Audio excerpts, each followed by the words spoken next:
pelajaran rohani dari Bethlehem. Saya garis bawahi yang terkecil. Tapi kalau kita lihat Matius 2 ayat 6, sekali-kali bukanlah yang terkecil. Apa ini? Mika bilang yang terkecil. Matius bantah. Matius bilang sekali-kali bukanlah yang terkecil. Mendengarkan kebenaran firman Tuhan, kami menyadari ketidakberdayaan kami, kelemahan kami, kekurangmampuan kami untuk memahami hal-hal rohani. Bahkan kekurangmampuan saya pun dalam menguraikannya. Karena itu ya Tuhan, kami menengadah hati kami ke hadirat-Mu, memohon pertolongan-Mu, sehingga Engkau menyatukan hati dan pikiran kami kepada kebenaran firman yang akan disampaikan. Sehingga semua kami ya Tuhan boleh mendengar dan boleh mendapat berkat. Kami tahu Tuhan ada banyak gangguan yang boleh mempengaruhi kemampuan kami untuk mendengar. Oh Tuhan, kami tahu Tuhan, iblis tidak senang kami memahami kebenaran firman. Iblis tahu firman-Mu adalah pedang rohani. Iblis tahu bahwa firman-Mu sanggup mematahkan segala godaan, segala tipu muslihat. Karena itu ya Tuhan, seringkali dia akan berusaha untuk membuyarkan pengertian kami pada saat firman-Mu ditaburkan.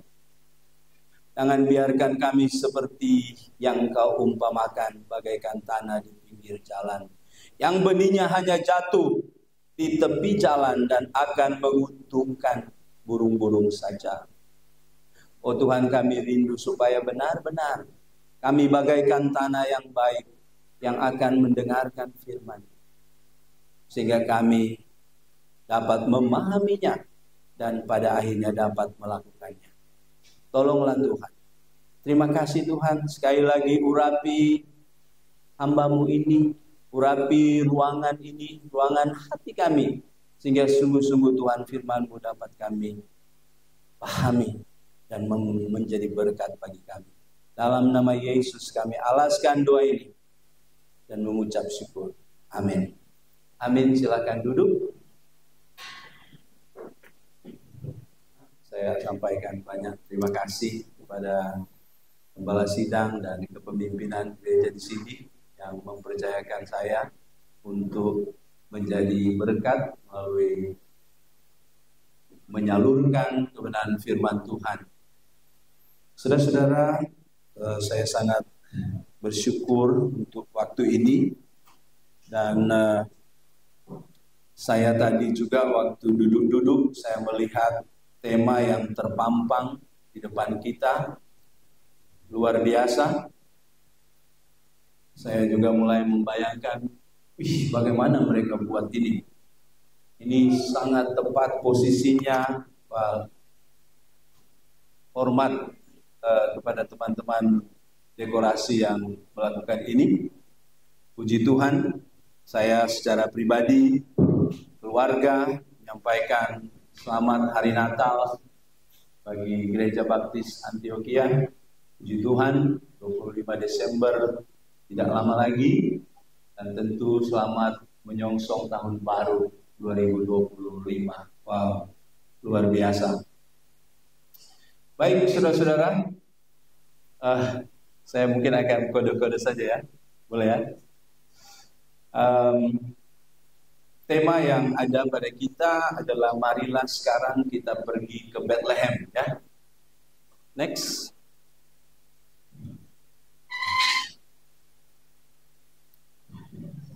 Marilah sekarang kita pergi ke Bethlehem. Saudara, saya perhatikan ini sama dengan tema seluruh Persatuan Gereja Indonesia. Wah, luar biasa ya. Kita sama-sama dengan seluruh PGI, gereja-gereja yang tergabung dengan PGI, merayakan Natal dengan tema Marilah sekarang kita pergi ke Bethlehem. Subtemanya, dengan kesederhanaan Natal Kristus membawa kesukaan besar bagi dunia. Saudara-saudara, pada waktu saudara memperhatikan tema ini, marilah sekarang kita pergi ke Bethlehem. Tentu saya atau jemaat di sini tidak bermaksud mengajak kalian untuk beli tiket dan pergi ke Bethlehem sekarang, ya kan? Atau begitu, pendeta? Mudah. Kalau begitu kita bisa pergi ya? Tidak tentunya. Ini adalah satu penggalan kalimat yang merupakan ucapan ajakan dari beberapa gembala kepada sesama gembala. Kenapa? Karena kalau kita lihat next, ada informasi dari malaikat yang berkata, sesungguhnya aku memberitakan kepadamu kesukaan besar untuk seluruh bangsa. Ini bukan hanya kesukaan untuk satu suku bangsa saja, suku Minahasa misalnya. Tidak. Ini adalah kesukaan besar bagi seluruh bangsa. Kenapa ini adalah kesukaan besar?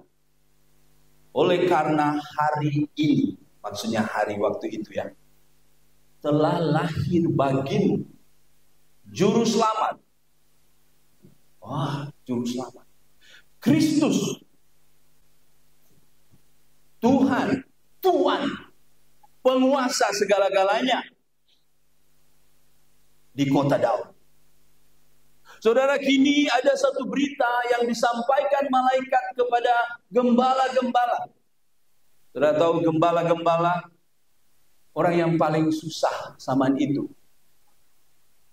Sudah tengah malam belum bisa pulang.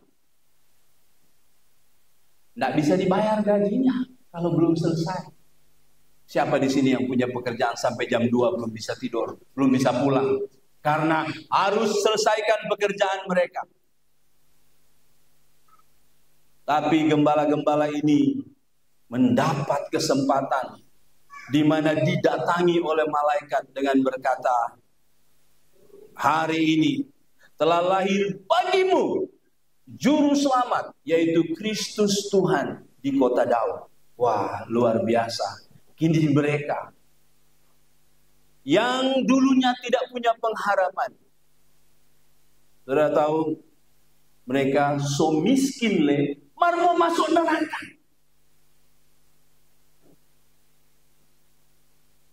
Mereka sudah sangat susah, tapi pasti akan dihukum di neraka juga untuk selama-lamanya. Tapi sebenarnya sama saja. Orang kaya pun pada akhirnya hidup berapa tahun di dunia, lalu pada akhirnya tidak ada juru selamat, mereka juga pasti akan ke neraka. Cuman untungnya mereka bisa rasa 80 tahun enak. Dan akan merasa bukan hanya 80 juta tahun, tapi tidak terhingga selama-lamanya binasa jika tidak ada juru selamat. Maka 80 tahun yang bergelimpang harta itu tidak akan pernah mereka rasakan lagi. Sama sekali akan berlalu begitu saja. Sama saja sebenarnya. Tapi saudara, berita ini sangat-sangat menggembirakan. Mereka sadar mereka orang berdosa. Mereka sadar mereka tidak bisa menyelamatkan diri sendiri dengan segala daya upaya. Namun hari ini ada juru selamat yang lahir. Wah, luar biasa. Dan sebenarnya sebagai orang Yahudi memang sudah ada janji tentang hal ini. Mereka tahu dari kitab suci mereka, sejak hari pertama manusia jatuh dalam dosa, ada janji penyelamat yang akan datang.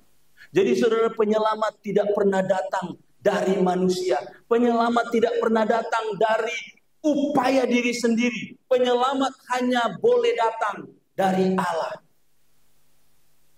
Allah yang tidak berdosa. Kalau dia rela jadi manusia, maka manusia itulah satu-satunya yang tidak berdosa. Tapi kalau manusia di sini yang mau menjadi Allah, itu tidak mungkin. Yesus bukanlah manusia yang jadi Allah. Yesus adalah Allah yang telah berinkarnasi menjadi manusia. Mengapa harus jadi manusia? Karena upah dosa adalah maut. Upah dosa adalah kematian. Upah dosa, bukan upah dosa-dosa. Satu dosa saja sudah cukup membuat saya dan saudara binasa. Saya dan saudara tidak berhak hidup di hadiratnya. Hidup di tempat yang Dia ciptakan. Tidak berhak. Kita ingat bersama berapa dosa malaikat yang sekarang jadi iblis. Sombong. Di pikiran saja. Kita ingat bersama berapa dosa Adam dan Hawa yang membuat mereka harus keluar dari Taman Eden. Jelas saudara, di sini kita semua kedapatan berdosa dan perlu juru selamat. Oleh sebab itu, gembala-gembala sangat bersyukur sebab mereka ada juru selamat. Dan mereka berkata, marilah sekarang pergi ke Bethlehem. Kenapa mau ke Bethlehem? Bukankah dikatakan ke kota Daud? So salah ini gembala-gembala ini. Sebenarnya mereka harus berkata, marilah kita ke kota Daud. Sekarang mereka bilang apa? Marilah kita ke Bethlehem. Salah ini atau tidak? Tidak salah, sebab kota Daud sama dengan Bethlehem. Kalau sekarang kita bilang, saya tinggal di Pusdim. Mari kita orang pilih misi. Beda? Sama. Jadi sama saudara ya. Saudara, ketika kita melihat tema yaitu marilah sekarang kita pergi ke Bethlehem, dan dengan kesadaran Natal Kristus membawa kesukaan besar bagi dunia, saya menetapkan satu judul, karena tema bukan sama dengan judul ya.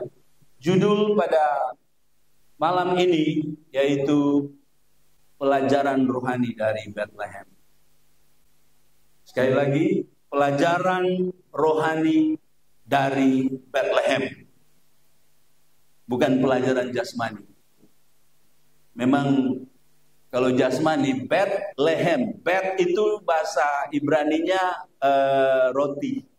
Lehem itu rumah. Jadi rumah roti. Jadi Bethlehem biasanya identik dengan menyiapkan makanan. Atau roti. Roti dorang makanan pokok kan. Kita akan melihat pelajaran rohani, saudara. Bukan pelajaran jasmani yang akan kita nikmati di sana. Namun sebelum kita melihat makanan rohani di sana, ada hal yang menarik tentang Bethlehem. Next. Saudara, dalam Mika 5 ayat 2 dikatakan, tetapi engkau, hai Bethlehem Efrata, hai engkau yang terkecil di antara kaum-kaum Yehuda. Saya garis bawahi yang terkecil. Next. Tapi kalau kita lihat Matius 2 ayat 6, next. Saya garis bawahi, sekali-kali bukanlah yang terkecil. Apa ini? Mika bilang yang terkecil. Matius bantah. Matius bilang sekali-kali bukanlah yang terkecil. Saudara, ini seringkali saya melihat di YouTube, banyak sekali orang di luar sana yang menuduh kitab suci orang Kristen itu tidak konsisten. Tapi saya melihat banyak sekali bisa kita jelaskan dengan begitu jelas. Namun tidak sedikit komentar-komentar yang berkata, aduh iyo Kang, aduh iyo, aduh betul, betul, dan betul. Sehingga mereka memandang rendah kitab suci kita. Saudara, karena kita membicarakan mengenai Bethlehem, maka mau tidak mau saya coba membahas hal ini, saudara. Bethlehem dikatakan oleh Mika yang terkecil. Matius mengatakan no, bukanlah yang terkecil. Maka secara mudah kelihatan ini satu kontradiksi atau bertentangan. Jangan-jangan ini bukan Bethlehem yang sama. Jangan-jangan bukan Bethlehem yang sama yang dimaksud Mika, begitu juga yang dimaksud dengan Matius. Iya kan? Apalagi kalau kita perhatikan, next. Di Mika dikatakan Bethlehem Efrata. Memang saudara, kalau kita membaca next Yosua 19 ayat 15, di sana kita temukan lagi Katat, Nahalel, Simron, Yidala, dan Bethlehem, 12 kota dengan desa-desanya, itulah milik pusaka Bani Sebulon. Oh, rupanya next ada Bethlehem milik suku Sebulon. Jadi bisa saja Mika bermaksud Bethlehem lain dan Matius bermaksud Bethlehem lain. Tapi kalau seperti itu, kita jangan pernah pakai Mika untuk mengatakan nubuat-nubuat tentang Mesias. Tidak bisa. Karena ternyata maksud mereka tentang Bethlehem beda. Tapi saudara, coba perhatikan sekali lagi Mika ini. Next. Mika tidak bicara tentang Bethlehem Efrata dari Sebulon. Tapi Mika dengan jelas berkata bahwa itu dari suku kaum Yehuda. Dan ini sama dengan apa yang Matius katakan, yaitu Bethlehem tanah Yehuda. Next. Jadi jelas baik Mika maupun Matius sedang menunjuk pada Bethlehem Yehuda, bukan Bethlehem Sebulon. Tapi kenapa Mika pakai Efrata? Sebab begini saudara. Next. Dalam Kejadian 48 ayat 7 kita lihat bahwa Efrata dan Bethlehem sangat dekat. Sebenarnya Efrata itu menunjuk Bethlehem yang dimaksudkan di tanah Yehuda. Ya. Jadi jelas itu sebabnya ketika imam-imam atau ahli-ahli Taurat Yahudi ketika ditanya oleh raja, kenapa saya dengar dari bijak pandai di timur datang jauh-jauh, katanya ada raja yang sangat hebat yang ada di tanah kalian, betulkah itu? Mereka berkata, ya memang betul. Kami ada nubuatannya. Kalau begitu di mana? Di Bethlehem. Next. Ketika Raja Herodes mendengar hal itu, terkejutlah ia beserta seluruh Yerusalem. Maka dikumpulkannya semua imam, kepala dan ahli Taurat bangsa Yahudi. Lalu dimintanya keterangannya dari mereka. Di mana Mesias akan dilahirkan? Mereka berkata kepadanya, di Bethlehem, di tanah Yudea, karena demikianlah ada tertulis dalam kitab Nabi, merujuk kepada Matius. Kepada Nabi Mika. Menakjubkan saudara. Ini menakjubkan, di mana Tuhan setia menggenapi janjinya. Next. Kalau saudara lihat Mika dengan kelahiran Tuhan Yesus, itu jaraknya, next, 700 tahun lebih. Pasti banyak manusia yang sudah lupa kalau berjanji sekarang, lalu 70 tahun baru digenapi. Pasti banyak yang sudah lupa. Maka kalau ada surat, bagus kan? Nah, itu sebabnya Tuhan menulis firman-Nya, bukan cuma kasih bauman. Kita dengar dari nenek bilang begini-begini, itu tradisi lisan. Tidak. Tuhan menulis firman-Nya. Tuhan memilih untuk menyimpan firman-Nya dengan tulisan kitab suci. Sehingga walaupun manusia dengan keterbatasannya boleh lupa apa yang disampaikan, Tuhan tidak pernah lupa. Walaupun sudah 700 tahun. Dan di sini juga kita harus sadar bahwa kalau Tuhan sudah sampaikan, pasti akan tergenapi. Dan juga bahwa Tuhan setia. Dan ternyata cara Tuhan melihat waktu berbeda dengan kita. Mungkin kita rasa 700 sudah lama ya. 700 sudah lama ya. Tapi kalau kita pikir-pikir, Petrus bilang, 1 hari sama dengan 1000 tahun. Ini belum 1 hari. Ya kan? Ini belum 1 hari di mata Tuhan. Belum lama. Baru 700 tahun. Tapi ini tergenapi, saudara. Next. Jangan dulu. Tapi kita belum selesai dengan masalah ini. Bagaimana dah? Oke, jelas bahwa yang dimaksud Mika adalah Bethlehem. Yang sama dengan yang dimaksud Matius. Tapi bagaimana ini? Kok Mika bilang yang terkecil?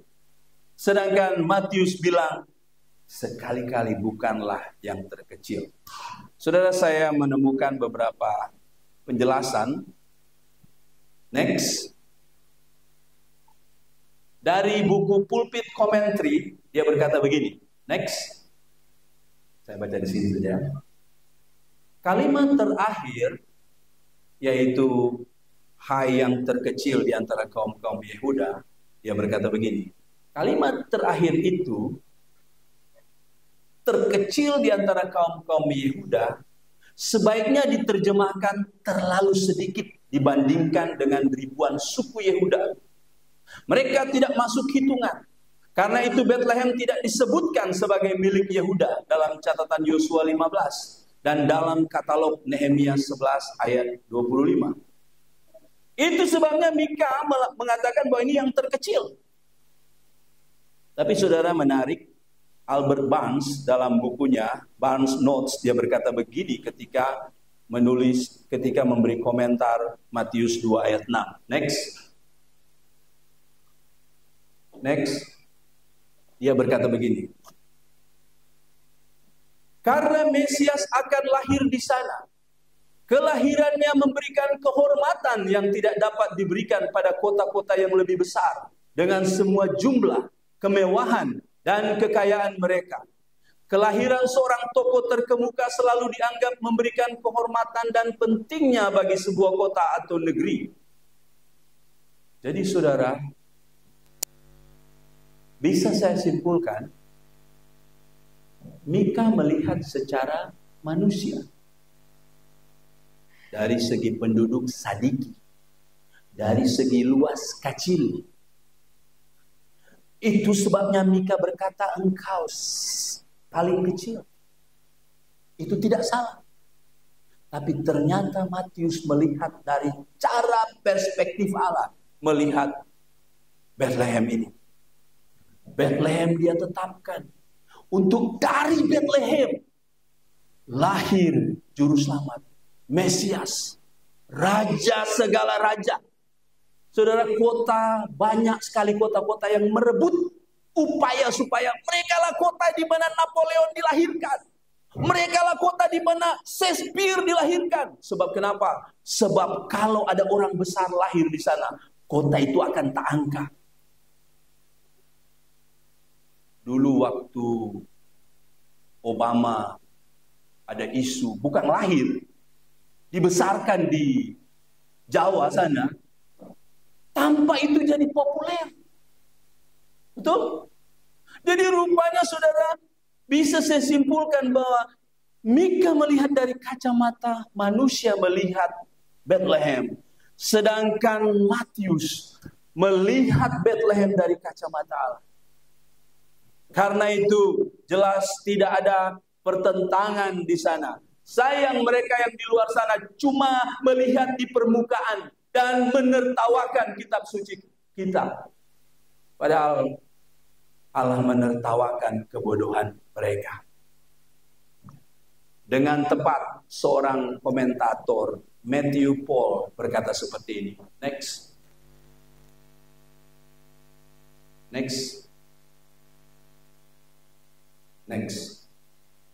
Nabi menyebutnya yang paling kecil sehubungan dengan keadaan di zamannya. Sementara Injil tidak menyebutnya yang paling kecil sehubungan dengan keadaan saat itu. Keadaan di mana Bethlehem menjadi lebih besar karena kelahiran Kristus. Kini Bethlehem terkenal bukan karena Rahel lahir dikubur di sana. Bukan karena Ruth pernah datang pulang dan pertama kali harus tinggal di Bethlehem. Bukan karena Daud pernah lahir di sana. Tapi Bethlehem tersohor karena Kristus lahir di sana. Dua lagu yang sangat populer. Kota mungil Bethlehem. Siapa yang tidak tahu itu? Ya kan? Di kampung-kampung tahu itu. Hai mari berhimpun dan bersukaria. Hai mari bersama ke Bethlehem. Ya kan? Bethlehem begitu populer. Karena kenapa? Kelahiran Yesus. Betul tidak? Luar biasa, saudara. Di sini kita sadar bahwa sama, baik Mika dan Matius menyorot tempat yang sama. Dan tidak ada pertentangan di sana. Karena sebenarnya kalau kita lihat seluruhnya Mika, next. Mika sebenarnya bicara juga, daripadamu akan bangkit bagiku seorang yang akan memerintah Israel yang permulaannya sudah sejak purbakala, sejak dahulu kala. Oleh sebab itu jangan cuman lihat sepotong-sepotong, baca dulu semua. Kalau kita cabut-cabut ayat dari konteks, kita bisa salah mengerti. Saudara, betapa luar biasanya kitab suci kita. Next. 700 tahun. Dari nubuatan yang disampaikan Mika sampai kepada yang diceritakan oleh Matius tergenapi. Saudara, ini keunikan kitab suci kita. Ada nubuatan. Bukan ada, banyak nubuatan. Cari kitab suci lain kalau ada nubuatan. Kitab suci kita menunjukkan bahwa memang Allah punya ini. Allah yang tahu masa depan. Kita tidak tahu masa depan. Kita tidak tahu besok. Besok kita mau mencari. Belum tentu, kurang kayak malam mati. Tapi Tuhan bicara. Tuhan bicara. Misalnya Yusuf, Tuhan bilang 14 tahun seperti ini yang terjadi. Jadi, luar biasa kitab suci kita berisi nubuatan-nubuatan yang hanya boleh dijelaskan bahwa ini adalah firman Allah. Ini adalah tulisan Allah. Jangan pernah bodoh dengan firman Allah. Jangan. Firman Allah adalah luar biasa. Luar biasa, saudara. Semua nubuatan tentang kedatangan Yesus untuk pertama kali telah digenapkan secara akurat oleh Tuhan Yesus. Secara akurat digenapkan semua. Semua nubuatan tentang Yesus sudah digenapi kecuali nubuatan kedatangan Dia kali kedua. Belum jadi kan itu. Tapi mungkin banyak orang akan berkata, aduh pelama sekali. Cara Allah menghitung waktu dengan kamu berribu tahun. Dia disalibkan. Memang secara manusia, 2000 tahun, so lama. Tapi saudara jangan berpikir bahwa dengan cara Tuhan menghitung waktu. Sepasti semua nubuatan-nubuatan kedatangan kali pertama digenapi, maka pasti pula kedatangan kedua. Semua nubuatan-nubuatan mengenai kedatangan yang kedua akan tergenapi. Akan tergenapi. Karena itu saudara, sangat penting untuk kita melihat hal ini. Saudara, kita belum melihat pelajaran rohani dari kota Bethlehem. Sekarang kita akan masuk. Marilah kita ke Bethlehem untuk melihat pelajaran rohani. Yang pertama adalah, janganlah tertipu oleh yang kelihatan oleh mata. Bethlehem di mata manusia kecil. Bethlehem di mata manusia tidak masuk hitungan. Bethlehem memang kota, tapi sering disebut kampung. Perhatikan ayat ini. Yohanes 7 ayat 42. Next. Yohanes bilang apa? Bethlehem kampung. Next. Kata kone itu memang selalu diterjemahkan kampung. Walaupun kadang-kadang boleh kota kecil, kota kecil. Bethlehem memang bukan kota besar, kota mewah, metropolitan. Tapi saudara, Allah memandang Bethlehem secara spesial. Karena itu saya dan saudara belajar satu pelajaran rohani di sini, yaitu kita perlu punya cara pandang yang sesuai dengan cara Allah memandang. Kita harus melatih diri kita untuk melihat, oh Tuhan memandang seperti ini. Saya juga harus menyesuaikan cara pandang saya supaya sesuai dengan cara Allah memandang. Cara Allah memandang memang tidak mudah. Coba lihat. Satu waktu Yesus memberikan satu statement yang mengejutkan murid-muridnya. Next. Ketika Yesus mengangkat mukanya, ia melihat orang-orang kaya memasukkan persembahan mereka ke dalam peti persembahan. Ia melihat juga seorang janda miskin memasukkan 2 peser ke dalam peti itu. Lalu ia berkata, aku berkata kepadamu, sesungguhnya janda miskin ini memberi lebih banyak daripada semua orang itu. Sebab mereka semua memberi persembahannya dari kelimpahannya. Tetapi janda ini memberi dari kekurangannya. Bahkan ia memberi seluruh nafkahnya. Saudara, sementara orang banyak mungkin sedang menertawakan wanita miskin ini. Karena katanya, saya tidak tahu betul atau tidak. Dulu di Bait Allah ada, kalau saudara kasih persembahan, teng, kalau cuma sedikit, teng, begitu. Maka kalau saudara kasih banyak, semua lihat langsung balik. Siapa yang kasih duit? Pendeta Fernando yang banyak sekali dia kasih. Jadi orang kalau mau kasih, pikir, semua dapat tahu kita kasih berapa. Jadi langsung ketahuan 2 sen yang tu janda kasih. Sama. 2 sen itu. Martu kaya-kaya kasih. Puji Tuhan, keluarga Wiwingkang memberi 2 juta. Wow, langsung ketahuan. Wow, haleluya, puji Tuhan. Keluarga Katino 20.000. Tapi saudara, sementara mungkin banyak orang sedang menertawakan dan kagum pada orang-orang yang lain, Yesus berkata apa? No. Yang memberi ini memberi dari kelimpahan mereka.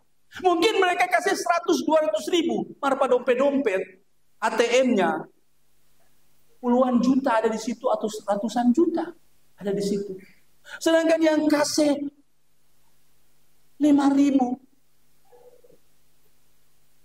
hampir nggak cukup, mau beli beras lah. Mau beli beras 5.000 kurang 13.000. Biar jok. Di sini kita lihat saudara bahwa hati-hati dalam memberikan penilaian. Kebanyakan kita melihat apa yang bisa nampak saja, saudara. Di sini kita belajar jangan kita tidak berlatih untuk melihat seperti cara Allah melihat. Saudara, jangan juga membiarkan kita membuat keputusan berdasarkan apa yang kita lihat. Ada yang masih ingat ada orang yang membuat keputusan karena apa yang dia lihat dan akhirnya menderita? Ada? Lot kan? Next. Lot melayangkan pandangannya dan dilihatnya bahwa seluruh lembah Yordan banyak airnya seperti taman Tuhan, seperti tanah Mesir. Sebab itu Lot memilih baginya seluruh lembah Yordan itu. Jadi pada waktu Abraham bilang, oke, orang baku pisah jo, pilih mana yang anda suka. Lot tidak berkata, Abraham, orang yang beriman, arahkan anakmu ini, di mana tuh bagus? Nyala. Lot langsung ambil kesempatan, dia langsung dia bebas. Gagak tuh sana, subur, mantap tuh sana. Dia membuat keputusan berdasarkan yang dia lihat. Dia tidak tahu di sana ada Sodom yang sangat jahat dan berdosa. Aduh, sayang sekali. Akhirnya kita sama-sama tahu, rumah yang dia bangun bagus-bagus, habis. Lenyap dilalap api. Nggak tahu kalau dia ada kobong. Kalau dia ada kobong pun habis. Kobong nggak bisa habis kalau api bagi. Habis juga. Bahkan istrinya pun habis. Saya tidak bicara tentang anak-anaknya. Ngeri juga kalau saudara melihat di sana. Sayang sekali saudara. Ini adalah satu contoh di mana orang membuat keputusan berdasarkan mata. Berdasarkan apa yang nampak. Apa yang kelihatan. Dan dia kecewa. Sangat-sangat kecewa. Begitu juga saudara, banyak orang tersandung dengan kenyataan Yesus lahir di kota kecil. Bethlehem? Yang kota markampung itu? Kenapa harus Bethlehem? Saya akan terima dia sebagai juru selamat kalau memang dia dari Yerusalem, Moskow, Amerika, ya kan? Tapi saudara, ini kota markampung, mana boleh juru selamat saya lahir di situ? Ini menjadi batu sandungan sehingga orang meremehkan Yesus. Mereka melihat dengan cara manusia melihat. Mereka tidak melihat cara Allah dalam melihat. Stephen Tong berkata seperti ini. Next.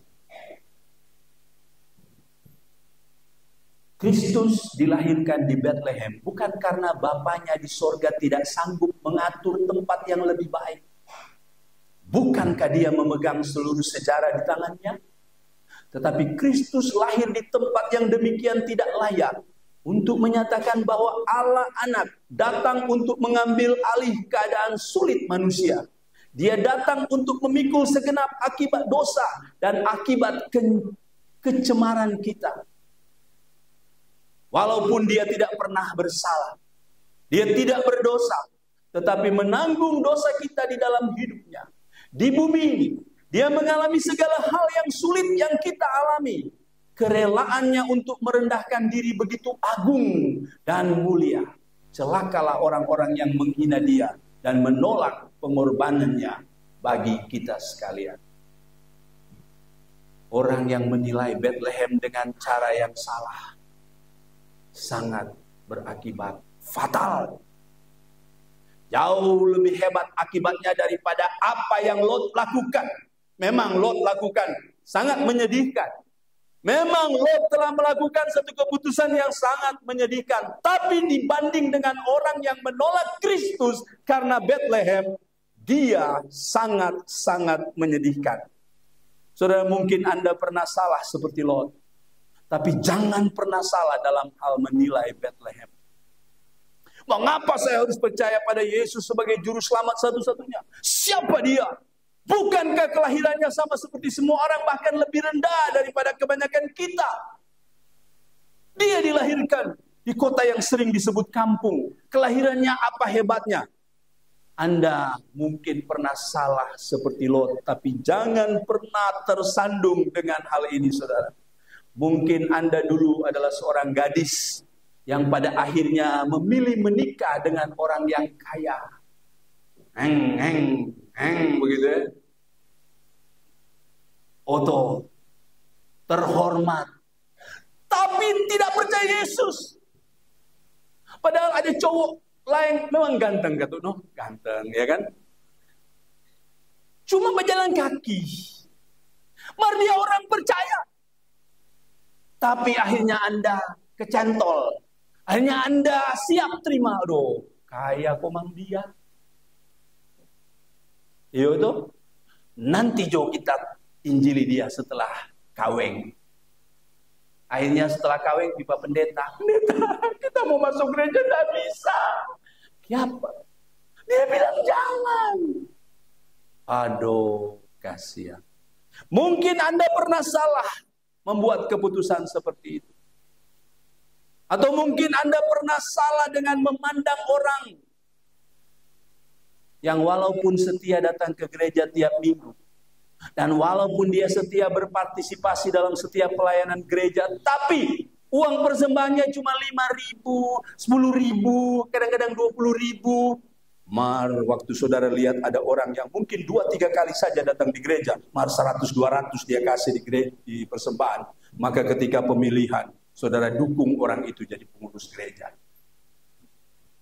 Mungkin saudara pernah membuat keputusan di mana ada tawaran pelayanan. Mari Jo datang di kampung, mana ada listrik. Tapi datang juga tawaran, datang jadi kota lengkap semua. Dan akhirnya saudara pilih di tempat kota itu.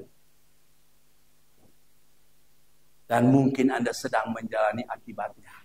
Tetapi saudara, dalam hal memilih Bethlehem, jangan salah saudara. Jangan salah. Sebab Bethlehem adalah tempat di mana Allah mewujudkan apa yang Dia janjikan. Penyelamat. Yesus Kristus Tuhan lahir di sana. Jangan sampai kita salah memilih dalam hal ini, saudara. Di balik kesederhanaan Natal seperti subtema kita, di sana ada kemuliaan yang tiada taranya. Di balik kesederhanaan Natal, kelahirannya, terdapat keagungan yang menghapus hina dan kotor dosa kita, saudara. Oleh sebab itu dalam Kisah Para Rasul 4 ayat 12 berkata apa?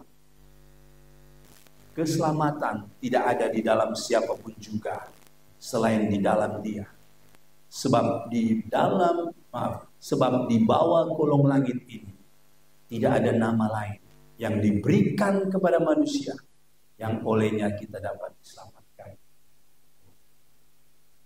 Jangan saudara salah memutuskan siapa dia. Dia hanya lahir di Bethlehem. Siapa dia? Sayang sekali saudara. Ini akibatnya fatal. Anda tidak ada penebus. Tidak ada satu manusia pun yang pernah berkata, saya juru selamat. Tidak ada. Tidak ada. Hanya Yesus yang mengatakan, akulah jalan keselamatan dan hidup. Tidak ada seorang pun yang dapat datang kepada Bapa kalau bukan melalui Aku. Jangan sampai kita salah dalam hal ini. Saudara, sekali lagi, untuk praktisnya, kita memang harus berusaha untuk jangan ditipu oleh mata kita. Kita harus berusaha untuk membuat keputusan penilaian, bukan berdasarkan apa yang dilihat, tapi berdasarkan apa yang Allah lihat. Kalau Anda misalnya melihat seseorang yang punya 10 talenta, wih, hebat sekali dia. Anda puji orang itu. Wah, khotbah boleh. Apalagi? Ini boleh, ini boleh. Oh, hebat sekali dia. Punya 10 talenta. Wah, luar biasa. Tapi waktu saudara lihat orang yang cuma punya 4 talenta, menyanyi fals, main musik, elekan keroncong, nggak bisa. Khotbah gemetar waktu mau khotbah. Aduh, cuma 4 DP karunia, DP talenta. Saudara mungkin akan memuji-muji orang yang punya 10 talenta dan menutup mata meremehkan orang yang punya 4 talenta. Tapi saudara, kalau saudara lihat dalam Matius next 25 ayat 20, ada yang dapat 10, ada yang cuma 4. Tapi saudara, apa yang disampaikan oleh Allah, pujian yang disampaikan oleh Allah,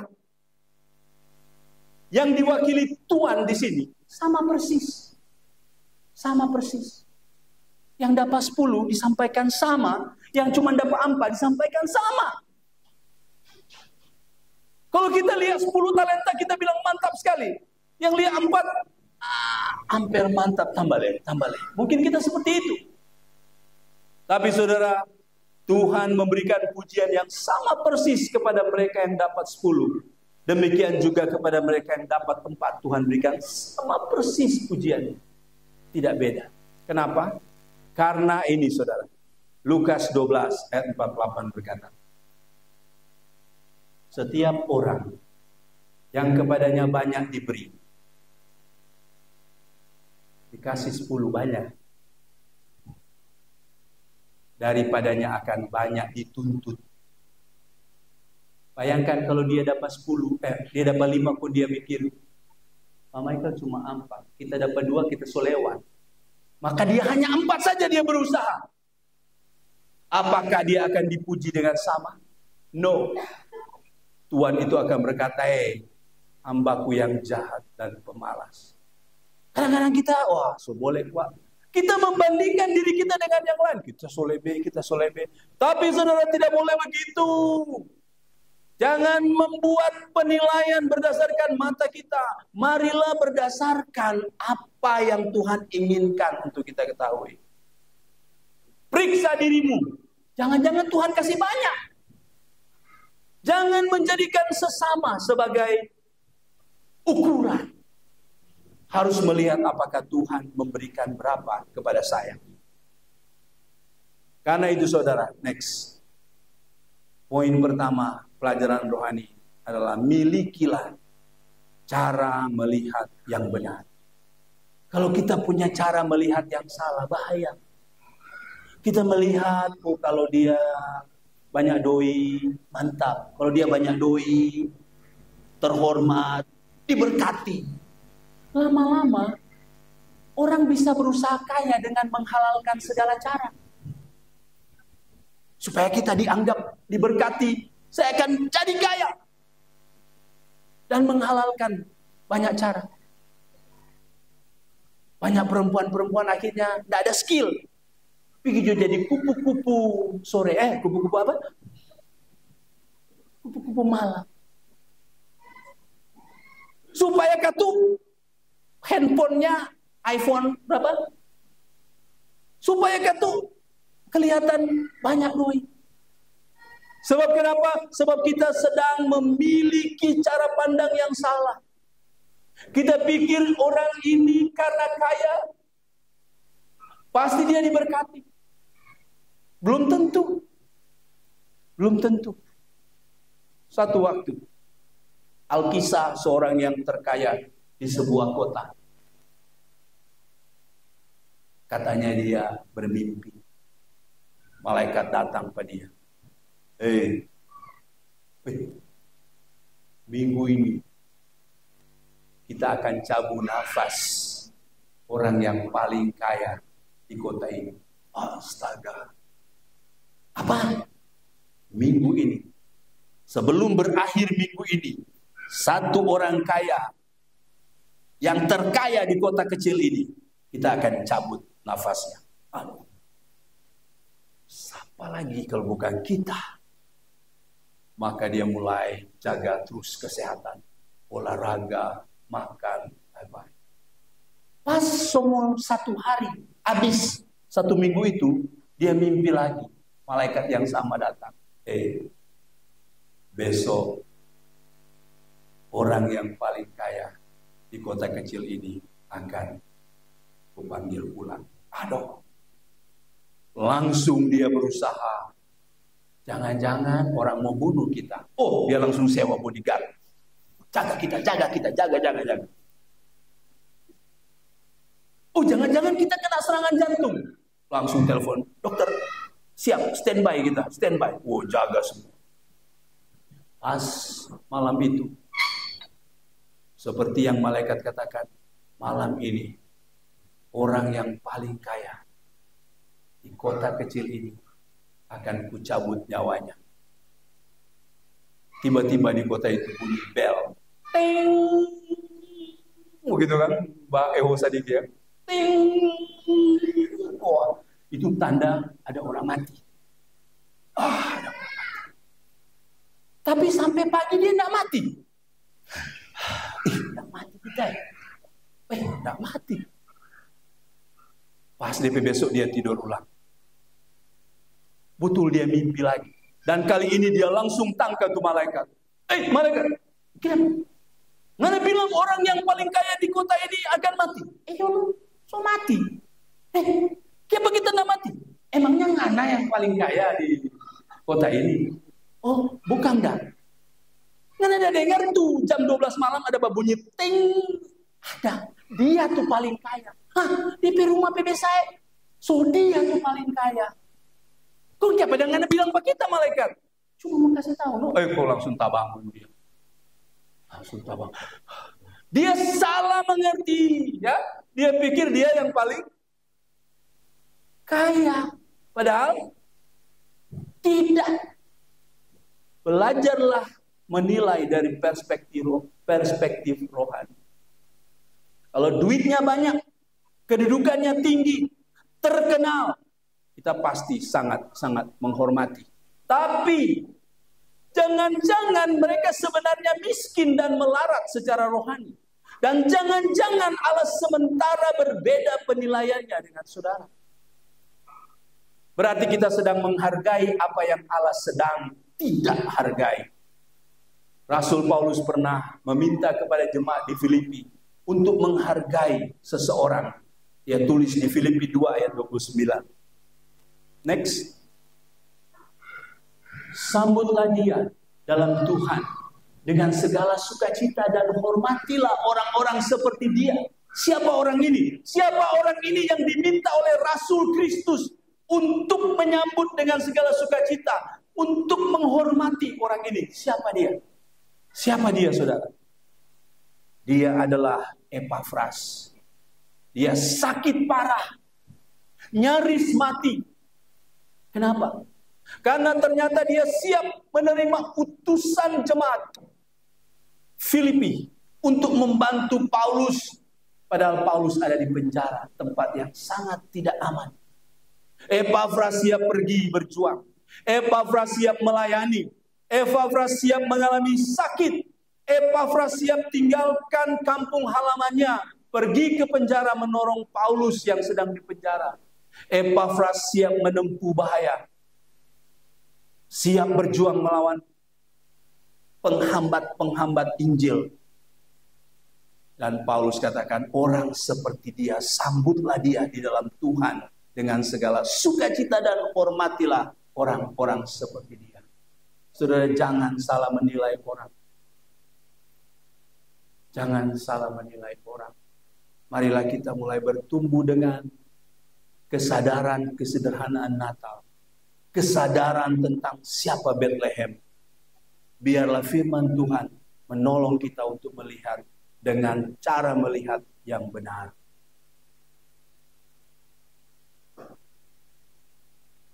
Banyak orang sekali lagi berpikir bahwa kekayaan akan membuat dia dihargai. Kekayaan akan membuat dia dipandang. Sehingga dia mencari kekayaan dengan segala cara. Menghalalkan tipu. Menghalalkan mencuri. Menghalalkan perbuatan-perbuatan lain. Yang penting bisa kaya. Dan ketika dia pikir dia kaya, dia memang mendapat penilaian manusia. Bagus ngana, top ngana, hebat ngana. Tapi sebenarnya dia sedang miskin di hadirat Tuhan. Jemaat Laodikia seperti itu, saudara. Coba lihat jemaat Laodikia. Next. Jemaat Laodikia berkata, aku kaya dan aku telah memperkayakan diriku dan aku tidak kekurangan apa-apa. Tapi saudara, apa kata Tuhan? Next. Tapi apa kata Tuhan? Engkau tidak tahu bahwa engkau melarat, engkau malang, engkau miskin, buta dan telanjang. Ketika kita mulai mengutamakan apa yang menjadi penilaian manusia, kita melalaikan apa yang menjadi penilaian Tuhan.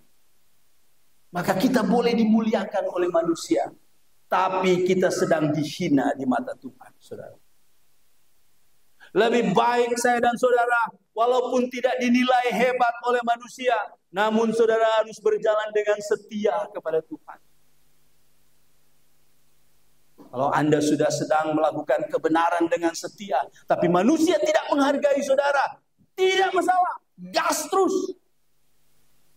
Yang penting Tuhan menilai saudara. Yang penting Tuhan menilai saudara. Tapi jika saudara mungkin sedang dihormati manusia, padahal saudara tahu semua kehormatan itu karena apa? Bertobatlah dan rendahkanlah dirimu. Saudara, Tuhan punya pandangan yang berbeda dengan pandangan dunia. Bahkan next Allah memilih yang kecil di mata dia. Banyak contoh-contoh di Alkitab ya. Daud tidak masuk hitungan, tapi dia yang Tuhan pilih. Next, kita sudah lihat pelajaran pertama, yaitu jangan tertipu oleh yang kelihatan mata, ya kan? Yang kedua, kamu sampai yang keberapa ini? Yang kedua, yang terakhir ya, kabar baik ya. Yang kedua, yang terakhir. Apa itu? Jangan seperti penduduk Bethlehem. Maksudnya apa? Kota mungil ini memang diremehkan, tidak masuk hitungan. Namun Allah memilihnya dan dia menjadi tersohor. Namun sayang sekali, penduduknya tidak seindah kota itu. Sekali lagi, sayang sekali, penduduknya tidak seindah kota itu. Kenapa saudara? Next. Para gembala datang ya. Datang. Dan saudara, mereka memberitahukan apa yang telah dikatakan mereka tentang anak itu. Apa yang mereka sampaikan?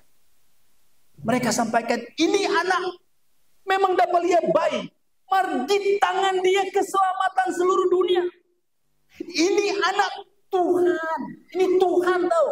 Tuhan. Ini luar biasa. Mereka sampaikan semua itu. Moni tahu, orang di padang menjaga. Kok malaikat bilang, Moni akan ketemukan anak yang dalam palungan. Dan betul, orang sampai dia memang di palungan. Ini anak luar biasa. Ini anak adalah Allah. Allah yang jadi manusia. Ini juru selamat. Mereka sampaikan itu. Luar biasa, saudara. Dan ayat 17 berkata apa? Next. Saya ambil dari terjemahan TSI. Kepada penduduk Bethlehem. Bethlehem kan cuma kecil. Gampang semua orang penduduk bisa tahu. Jadi jelas semua penduduk tahu. Oh, bayi ini juru selamat. Bayi ini Allah yang jadi manusia. Luar biasa. Tapi saudara, apa yang terjadi? Next. Walaupun para gembala itu tidak dapat menahan sukacita dalam hidup mereka.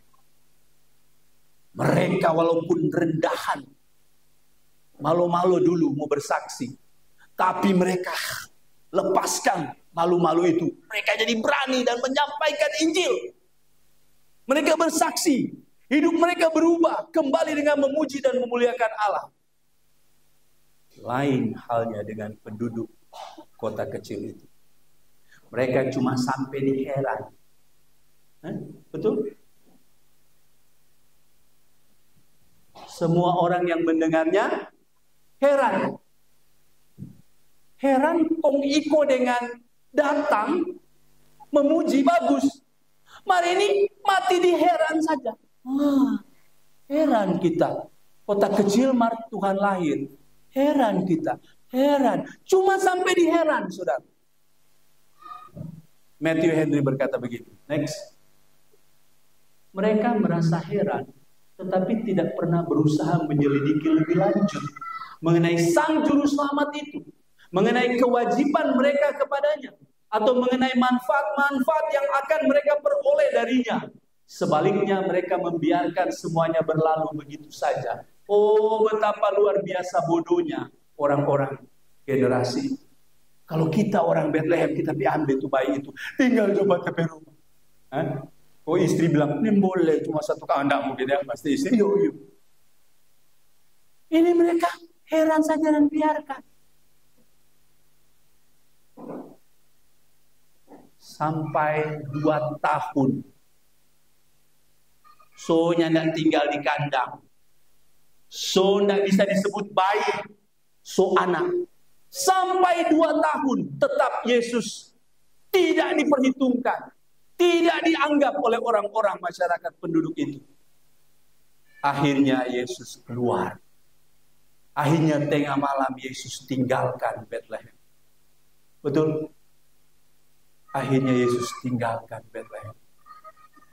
kesempatan penduduk kota Bethlehem 2 tahun. 2 tahun bukan sedikit ke siapa.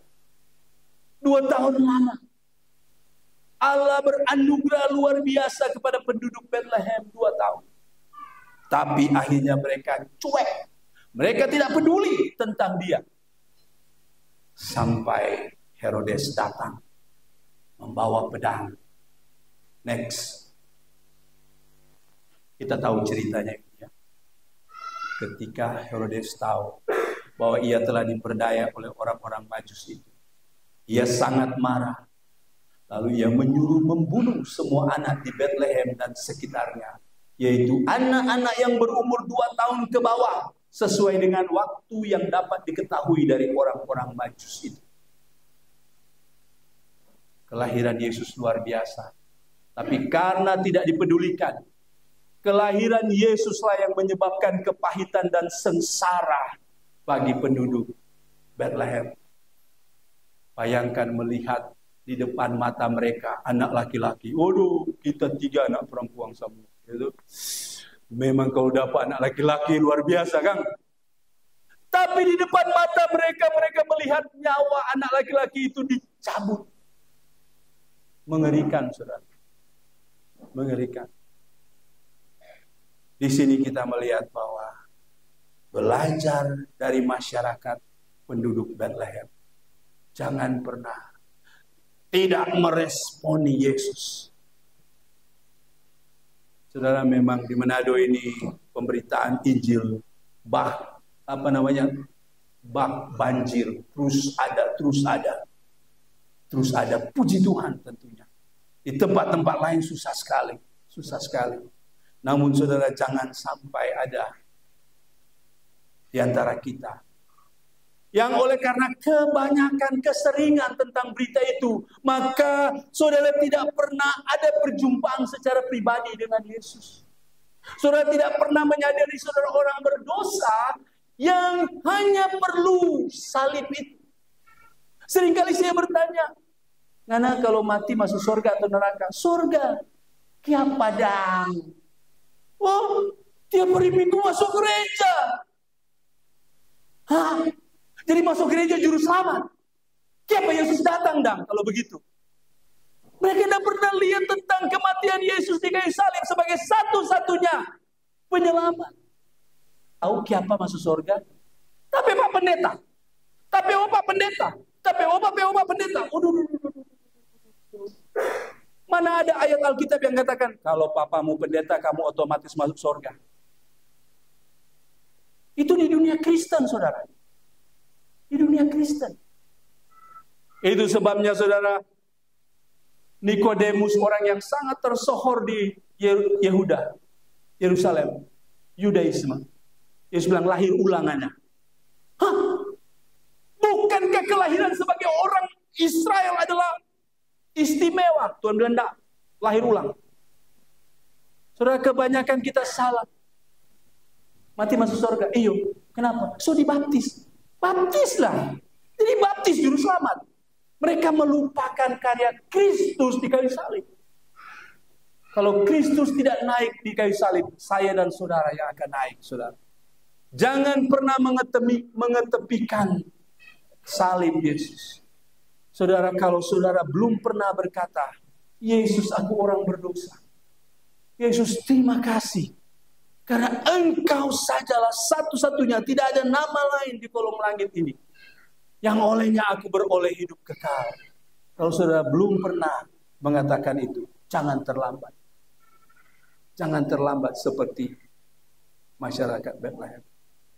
Tapi bagaimana dengan saya yang sudah percaya kepada Yesus? Puji Tuhan. Namun saudara, kita bertanggung jawab untuk memberitakan itu kepada orang lain.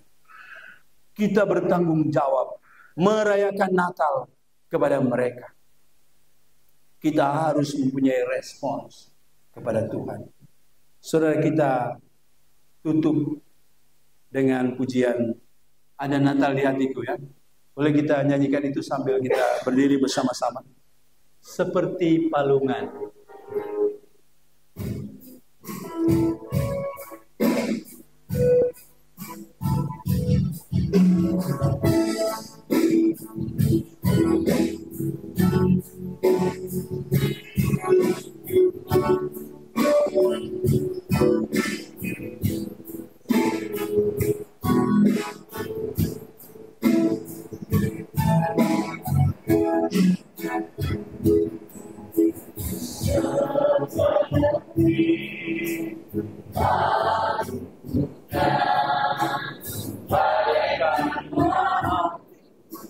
menyambut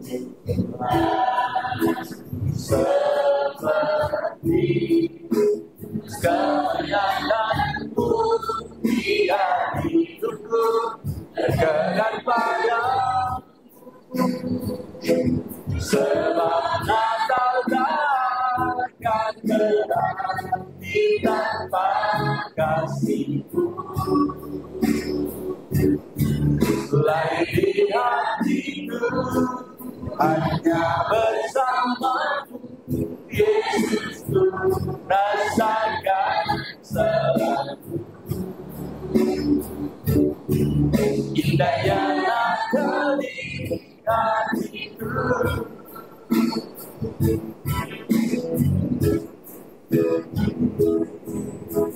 seperti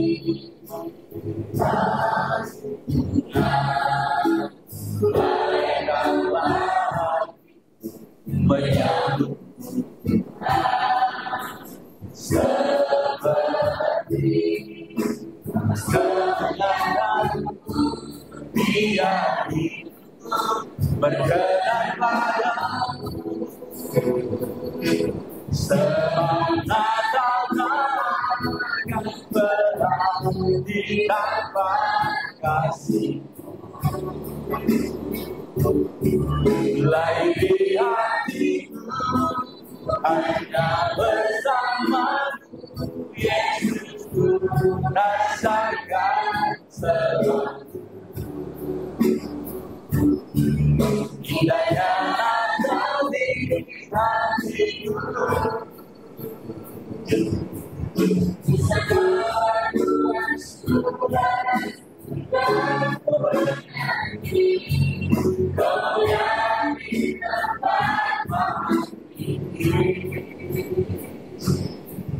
dan damai sejahtera di antara manusia yang hidup berkenan kepada-Mu.